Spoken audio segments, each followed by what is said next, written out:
Swedish climate activist Greta Thunberg held her weekly climate protest outside the Swedish Parliament on Friday morning.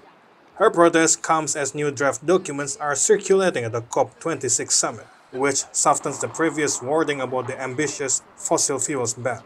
As long as we continue to ignore the aspect of equity and historic emissions, climate justice, then how can we expect any success whatsoever? If I speak for myself, I don't think I thought that this was gonna lead to something real, because let's face it, as long as we continue to ignore the vast majority of this crisis, as long as our main goal is to find loopholes and find excuses not to take real action, then we will most likely not see any big results at these meetings.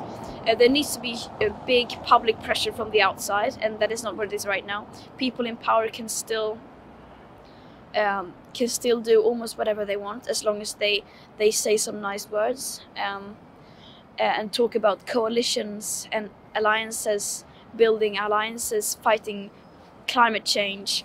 Then they get away with it because they're not being held accountable. Thunberg was in Glasgow for the first week of COP26, participating in a large protest through the city, where she called the talks a failure. Some people seem to say that it's a success, that we're making progress, but then when you actually speak to the people who are being present there, the people who are watching what's happening, it's a completely different story. That it's still fighting between each other, and that especially the least affected countries, the so-called developed countries, are still refusing to do even the bare minimum. So, of course, that may not be considered a success. After chatting with the other activists, Thunberg headed off to school on her bike.